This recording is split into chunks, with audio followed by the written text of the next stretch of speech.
থাকতো যে হুজুর সুন্নত তরিকায় কি করে হবে। এরা গ্রামের মোড়লকে ডাকবে, নেতাকে ডাকবে, আমাদের মতো মৌলবীকে ডাকবে না, জানছে অবৈধ কাজগুলো নিষেধ করবে, ওই জন্যে ডাকিস না। অবৈধ কাজ এরা নিষেধ করে দিবে, এটা করা যাবে না, ওটা করা যাবে না, এই জিনিস চলবে না, ওই জিনিস চলবে না।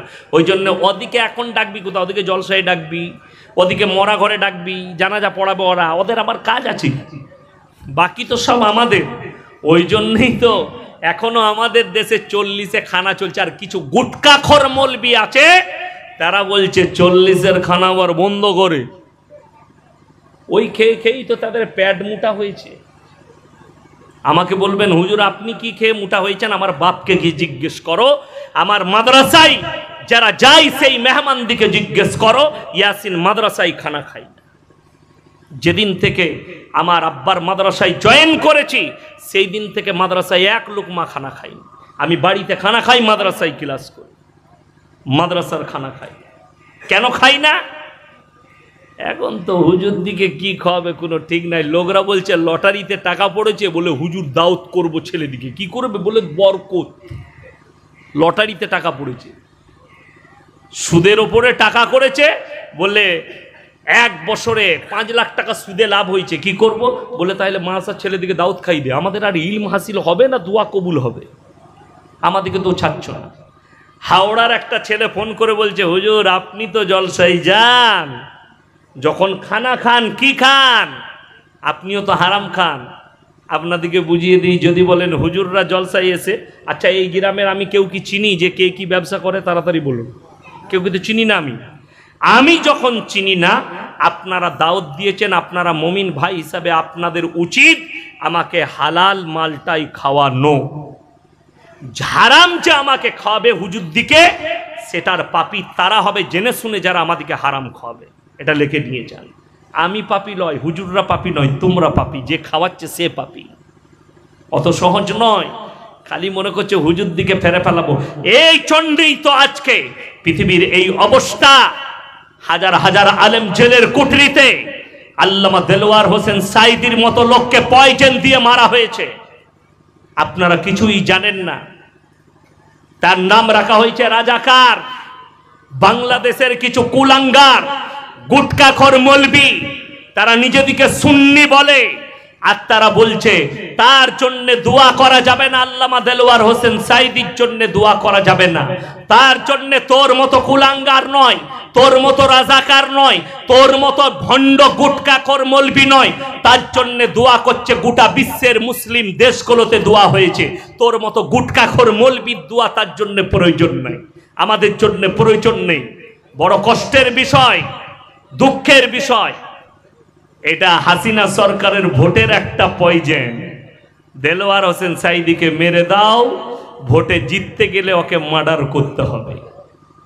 আমি বলেছি যদি হিম্মত থাকে, হাসিনা যদি এক বাপের বিটি হয়ে থাকে, একবার খালি হকের ওপরে ভোট করে দেখাক, ওকে লাথ মেরে দেশ থেকে যদি না তাড়ায়, ওর বাপের থেকেও খারাপ হাল করবে আল্লাহ। এখন তো বাংলাদেশের কিছু গুটকাখোর মৌলবি আছে, তারা আবার কবর জিয়ারত করতে যায়, বলে কি বলে জানেন? বলে জানাব হযরত মুজিবুর রহমান। সে কবে হযরত হলো বে? এটাই কষ্টের। কে?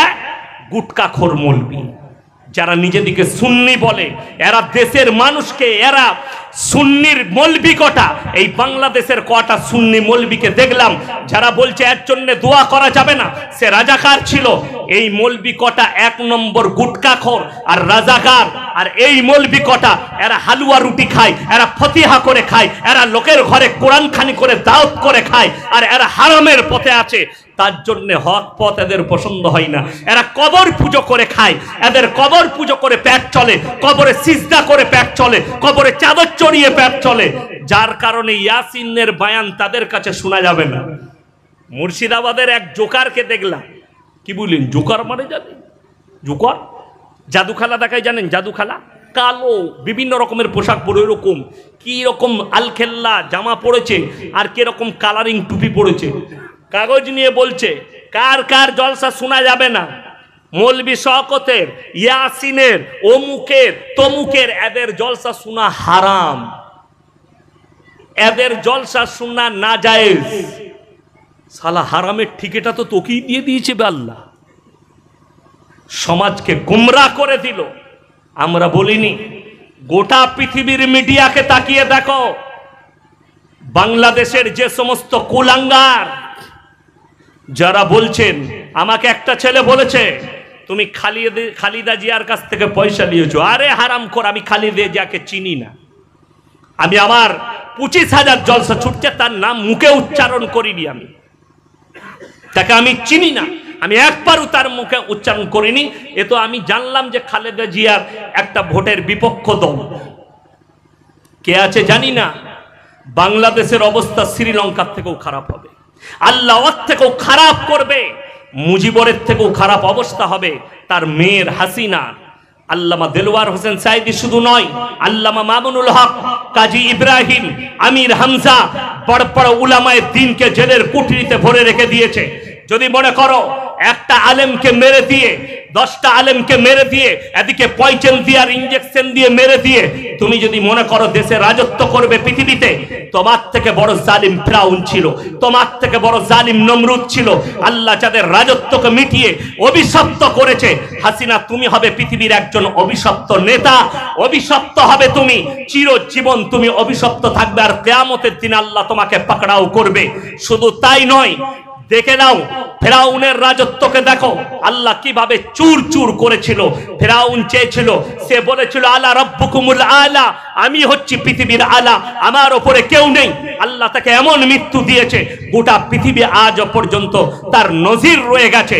আর শুনে রেখে দেন, ভারতের নয়, গোটা বিশ্বের যে সমস্ত রাজাকার, যে সমস্ত কুলাঙ্গার, যে সমস্ত নেমখারাম, যে সমস্ত বেঈমানরা মনে করছেন এই আলেমরা মিটিয়ে দেবো, আলেমদিকে মিটিয়ে দেবো, কোরআনকে মিটাবো, ইসলামের হুকুমতকে মিটাবো, তাদেরকে কান খুলে বলছি শুনে নাও। তোমরা তো দূরের কথা, তোমাদের 14 পুরুষ যদি দাঁড়িয়ে যাও, একবার খালি উলামাদের কোরবানিটা দেখে নাও। দিল্লি থেকে লাহোর পর্যন্ত এমন কোন গাছ ছিল না ইংরেজরা যে গাছে উলামাদিকে ঝোলায়নি। 56 থেকে 58,000 উলামা শহীদ হয়েছে দেশকে স্বাধীন করার জন্য। আন্ডারপ্যান্ট পরে জেলের মধ্যে দাখিল করেছে, আন্দামানের কঠিন জেলে উলামায়ে তিন দিকে আন্ডারপ্যান্ট পরে ভরে দেওয়া হয়েছে, তাদের কোমরের তলায় আগুন দিয়েছে, তারপরেও তাদের ইমানের টনক লড়াতে পারেনি। হাসিনা সরকার শোনো, তোমাকে কান খুলে শুনে নাও, তুমি যতই চেষ্টা করো আলেমদিকে হত্যা করে, উলামাদিকে জেলের কুঠরিতে বন্ধ করে, কখনো ইসলামকে মিটাতে পারবে না। তুমি কোরআনের আয়াতকে একবার পড়ে দেখবে, তোমার বাড়িতে কোরআন থাকলে তোমার ফ্যামিলি হচ্ছে বেঈমান ফ্যামিলি। তোমার ছেলে বিয়ে করেছে একটা খ্রিস্টানকে, ইহুদিকে, একটা নাস্তিককে, একটা বেঈমান কাফেরকে বিয়ে করেছে, যার সঙ্গে আমার আল্লাহ সম্পর্ক ছিন্ন করেছে। সেরকম একটা নোংরা জগতে নোংরা নারীকে তার ছেলে বিয়ে করেছে, আর সে নিজেকে বলে মুসলমান। আমি আমার পৃথিবীর বাংলাদেশ, ভারত, পাকিস্তানের যত দেশের পৃথিবীর মুসলমান আছে, কান খুলে শুনে নাও, হজ করতে গেলে মুসলমান হওয়া যায় না, মাথা ঠুকলে মুসলমান হওয়া যায় না, মসজিদে নামাজ পড়লে মুসলমান হওয়া যায় না। যদি এটাই হতো, আমার আল্লাহ শর্ত রেখেছে কোরআনে যে হে আমার বিশ্ব নবী বলো, লাইসাল বিররাম তুয়াল্লু বুজুহাকুম কিবালাল মাশরিকি ওয়াল মাগরিব, পূব কিংবা পশ্চিম দিকে মাথা ঠুকার নামে ঈমান নয়। হাসিনার মতো বেঈমান কাবা ঘরে গিয়ে মাথা ঠুকলে সে মুমিন হবে না। হাসিনার মতো বেঈমান কোরআন খুলে পড়লে ইমানদার হবে না। কেউ যদি বলে কোরআন পড়ার কারণে হাসিনা ইমানদার, কবিগুরু রবীন্দ্রনাথ ঠাকুর কোরআন পড়েছে, ঈশ্বরচন্দ্র বিদ্যাসাগর কোরআন পড়েছে, রাজা রামমোহন রায় কোরআন পড়েছে, শ্রী রামকৃষ্ণ কোরআন পড়েছে, বড় বড় আমাদের দেশের মনীষীরা তারা কোরআন পড়েছে, আইনস্টাইন কোরআন পড়েছে, স্যার আইজাক নিউটন কোরআন পড়েছে। যদি এটাই হতো তাহলে এদিকে কি করে আপনি বেঈমান বলবেন? এরাও কোরআন পড়েছে, এরাও মুমিন। কোরআন পৃথিবীর বহু বেঈমান পড়ে, তা বলে তারা মুমিন নয়। যদি বলেন হুজুর মুমিনের পরিচয় দেন, হাত তুলে বলুন আজ থেকে আমরা সবাই মুমিন হব, জোরে বলুন ইনশাআল্লাহ। আমার আল্লাহ রাব্বুল আলামিন কোরআনে বললেন আলিফ লাম মিম যালিকাল কিতাবু লা রাইবা ফীহি হুদাল লিল মুত্তাকিন। আমার আল্লাহ কোরআনে বললেন আলিফ লাম মিম র তাসিন মিম ইয়াসিন কাফ ইয়া আইন সাদ। কোরআনে যতগুলো এরকম হরফ আছে এগুলোর নাম হচ্ছে হরফে মুকাত্তাব। এর মানেটা পৃথিবীর কেউ জানে না, আমি আল্লাহ কিয়ামতের দিনে বর্ণনা করব। জোরে বলুন সুবহানাল্লাহ। জালিকাল কিতাবু লা রাইবা ফি, আমার এই কোরআনে বিন্দু মাত্র সন্দেহ নেই। জোরে বলুন সুবহানাল্লাহ। বাংলাদেশের এক হারামখোরকে দেখলাম, তার নাম কি নূর বটে, আসাদুর নূর, এক নেমো হারাম আসাদ নূর।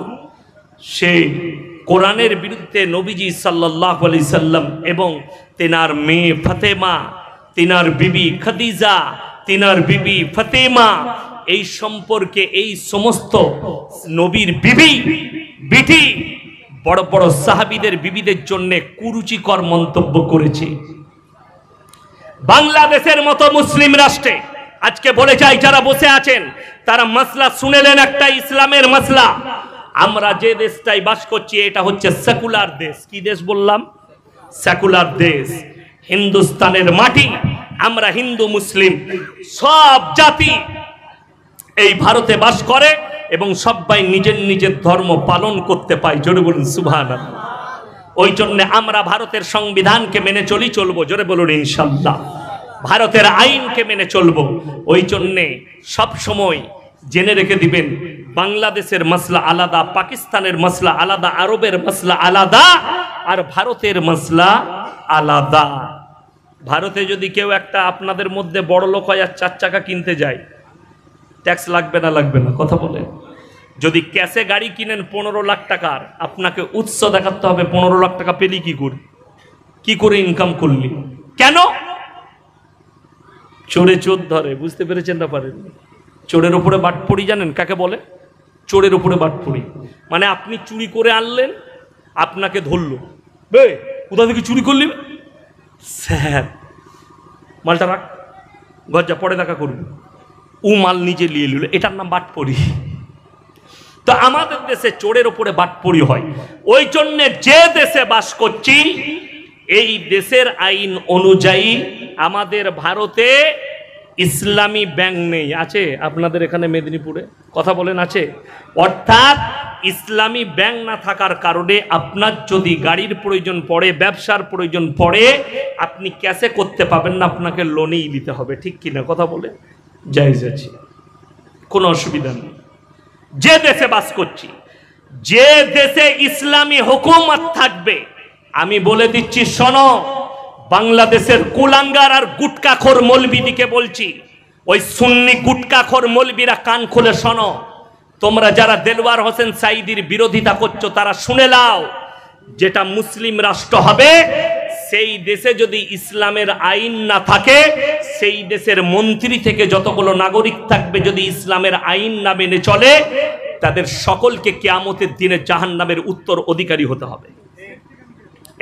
এটা আমি ইসলাম বললাম, এটা নবীজির আদর্শ বললাম।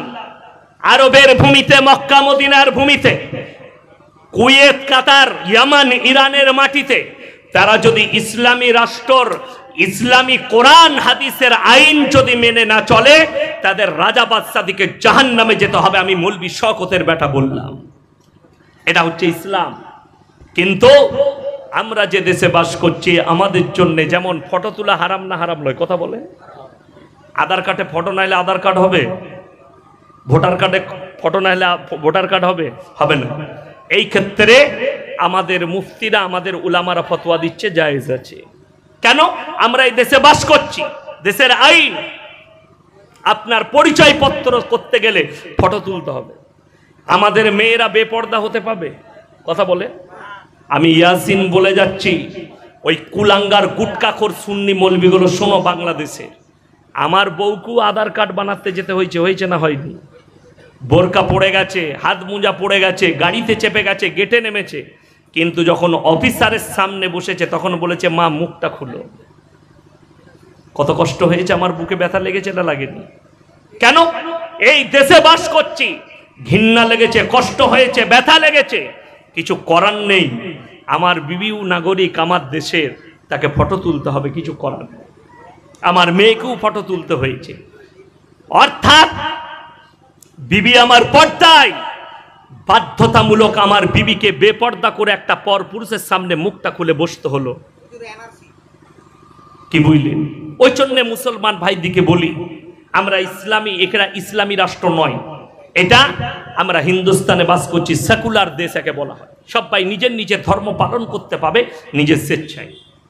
আমাদের দেশের সরকার আপনার জন্য জাল বিছিয়েছে, জালটার নাম হচ্ছে ইউনিফর্ম সিভিল কোড। মোদী সরকার বিছিয়েছে জালটা। কেন?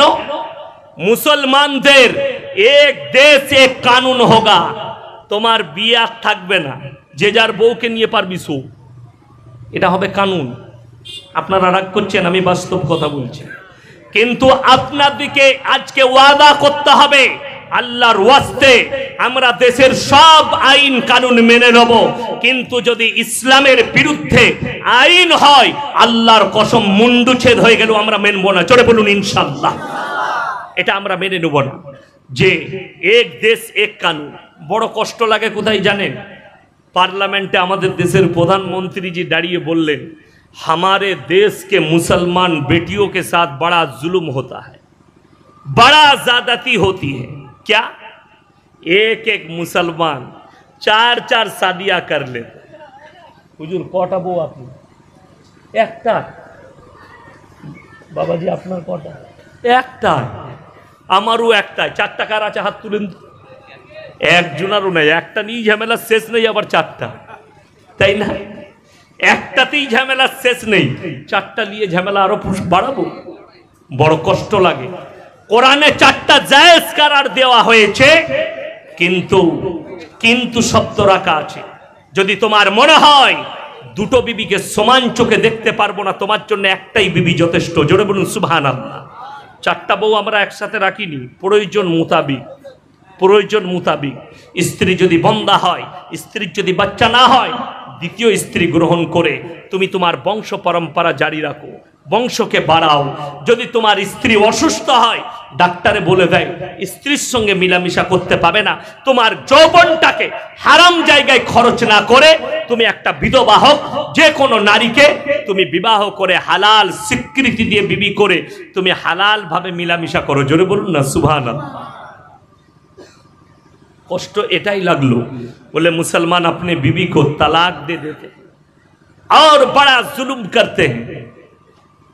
हिंदुस्तान एकटाও मीडिया, हम तो ढूंढ रहे हैं भाई मीडिया वालों कहां चले गए? मीडिया वाले रूबिका लियाकत कहां छुप गई? तू सुबुई खान कहां छुप गई? अंजना अम कशब जी, अगर एक बाप के बेटी हो तो एक मर्तबा देश के प्रधानमंत्री जी से हमारे तरफ से, देशवासियों की तरफ से एक सवाल कर लो। बस मैं एक सवाल का जवाब चाहता हूं कि जी आपका बीबी कहां पर है? समझे कि नहीं? ए बुझते पेरेছো না পারোনি? যে স্যার আপনার বউটা কোথায়? যিনি নিজের বউকে অধিকার দেয়নি সে আবার আমার বউ নিয়ে চিন্তা করে। এটা কত কষ্ট লাগে, এটা কত দুঃখ লাগে। এটাই তো হচ্ছে আসল ব্যাপার। কি বুঝলেন? হাসিনা কত সুন্দর কথা বলে জানেন? ইনশাআল্লাহ, আলহামদুলিল্লাহ। বাংলাদেশের পার্লামেন্টে আপনারা জানেন গীতা পাঠ হয়? এই জানেন নাকি? বাংলাদেশের পার্লামেন্টে গীতা পাঠ হয়। আর যে হারামখোর কোরআন তেলাওয়াত করে, ফেরেশতা একটাও পার্লামেন্টে থাকে না। ওই জন্যই তো শয়তানগুলো হাজির হয়েছে সব। যতগুলো এমপি আছে হাসিনা, কেউ নাচে, কেউ ড্যান্স করে, কেউ বাজারুমে, এই মালগুলো সব তার এমপি এমএলএ। আরে বাংলাদেশ দারুণ দেশ, তা না হলে কখনো হিরো আলমের মতো লোক ভোটে দাঁড়ায়? বড় কষ্টর কথা। একজন বলেছে আল্লাহ তাকে ওরকম করেছে। বে আল্লাহ তো তোকে পাগল করেনি। কথাটা ভালো করে বুঝবেন। আমি একটা সুস্থ মস্তিষ্কের লোক। আচ্ছা, আপনাদের গ্রামে যদি বলা হয় যে ভাই আমি ইয়াসিন একটা দল করেছি, তোমাদের গ্রাম থেকে একটা পাগলকে দাও ভোটে দাঁড় করাবো, আপনারা পাগলকে দিবেন না ভালো লোককে দিবেন? কথা বলে। ভালো লোককে, বুদ্ধিজীবীকে, জ্ঞানীকে দিবেন। পাগল কি করে ভোটে দাঁড়ায়? কে যে নামটা দিল তার হিরো আলম, ওর নাম পাগল আলম। কি বুঝলেন? ভালো করে কথা বলতে পারেন। সে কি বলছে জানেন? ওই বলছে কি কাজে বললে? হ্যাঁ, ভালো কাজে লোহা ফুলে, লোহা ফুলে, কি বুঝলেন? তাহলে এইটা আবার কি ভাষা? তারপরে দেখলাম মাল ভুল বলছি, কি বললে সবরেতে লোহা ফুলে, আমরা কি বলি মোয়া ফুলে, তাই না? আর কিন্তু সে উল্টো বলছে, ওটাই মানুষ হাসছে, মিডিয়াওয়ালা, মিডিয়াগুলো সেরকম বাংলাদেশে। আমি ওই জন্য বলেছি একটা জলসায় যে কিয়ামতটা শুরু হলে বাংলাদেশ থেকে আল্লাহ শুরু করবে।